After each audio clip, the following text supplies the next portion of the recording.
Welcome to a CO Chess, and we are covering game number 5 of the World Championship match between Magnus Carlsen and Nepomniachtchi.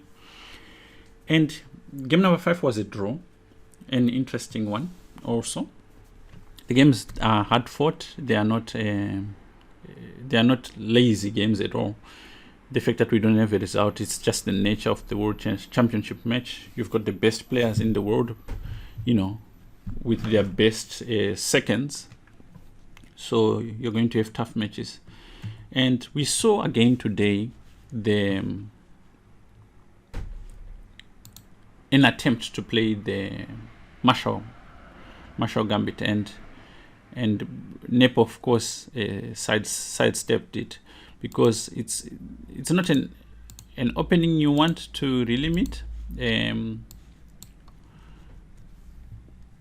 Especially, like, it's got booby traps, especially with the kind of preparation that we have nowadays with supercomputers. So the game went e4, e5, knight f3, knight c6, bishop b5, knight 6. So we've seen this in game number 1. We've seen it again in game number 3, and again now in game number 5. And the first variation from those games actually starts here. We saw Nepo first avoid the Marshall Gambit with h3, and then he met an unexpected surprise by Carlsen there. And in the third game, we saw a4, but Carlsen opted for bishop b7 as a way of dealing with this position. Today we saw a different way. He played rook b8. And his idea was actually quite an interesting one. After c3, he plays a quick b4. So far it's all theory. But here, white has to play d3. It's very important. Yes, of course, white wants to play d4. Is what's as is the case in these kind of setups. You want your 2 pawns on d4 and e4, and the problem is, if you look at white's position, these 2 pieces here are not yet developed. So if you quickly open up the position, this doesn't really work well. It's not like you're losing, but you don't really gain anything out of it. So in chess, you have to know when is the right moment to break through. So here, that's why he played the move d3, and now Carlsen quickly played d5, and yeah, I think this was the, according to my database, this is the new move. And of course, when you get a position like this, you don't want to take, because if you take, your position is the one which is more defensive actually, because these 2 pawns will be on the 3rd rank, this one will be on the 5th, and you can press a little bit on the d pawn. But much more important in chess also is, like, if you're not going to benefit anything from the capture, why bother? So, because knight bd2, take, and bishop d6. Here, it goes queen c2, h6. Most of these moves are fairly logical in this kind of setup. Knight g3. In some possible future, you want to be sitting on the square, f5. You notice that Carlsen is not really worried about losing this bishop, let's say, to knight c4 when the knight was here. The reason for that is this bishop is actually a bad bishop. The central pawns are on the same color as it is, so it's kind of a good defensive piece, but a terrible offensive one. So knight g6, bishop e3, rook e1, rook d1, bishop e6. He wants to trade this light squared bishop and simplify the position, and Nepo doesn't want to do that. Of course, Nepo could have repeated moves here, but it shows that he wants to play queen takes, rook takes, and rook to a8. So this position, white always has a slight edge, and maybe amongst players of varying strength, it would really make a difference. But Carlsen really also understands how to deal with this scenario as a defensive challenge.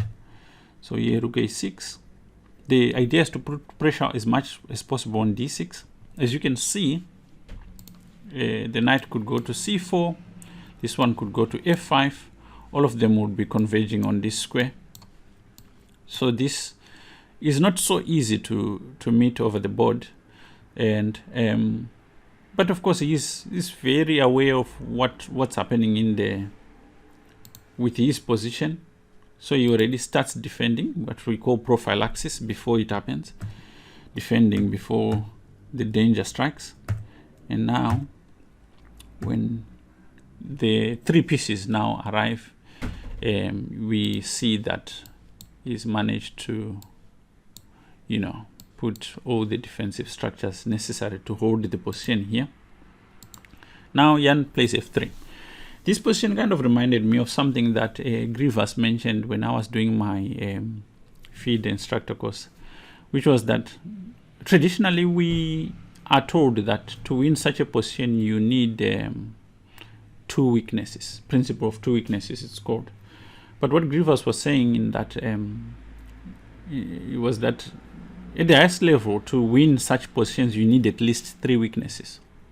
So what we see over the next few moves is an attempt by Nepo to create a second weakness. If we could say maybe that this is the first weakness, the next few moves attempt to create a second weakness, and Nepo goes after f6, g4, h4, take, and h5. So we could say that after this weakness of this bishop, which is a terrible bishop, we've got also this kind of bind on the king side, which we could universally call the second weakness. So now let's see if he can make something out of it. Of course, Carlsen wants to play bishop f8 because he doesn't want to leave this option of taking on d6 whenever white wants to. So he goes rook a5, now rook d5. This is kind of like a Karpovian way of breaking down a position.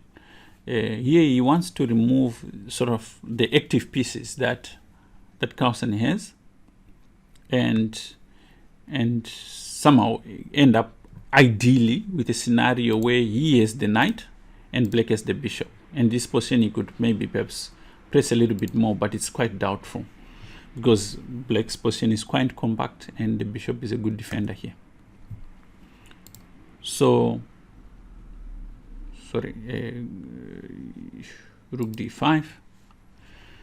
Carlsen, of course, avoids this exchange. He goes rook d1 check. And here, for lack of nothing better, the players agree to a draw. So you can see there's some conversations happening. It's just that they are being answered precisely. So we are not getting what we want, which is mistakes. But the games are quite interesting. So this game 5 ended in a draw, and tomorrow is a rest day. We wait for game number 6 and see what Carlsen can come up with. Will he play d4? Will he play e4? We don't know. So there you go, another draw. If you like the analysis which we are doing, please subscribe, help us grow the channel. This seems like a good way of sort of imparting some knowledge to you. Cheers.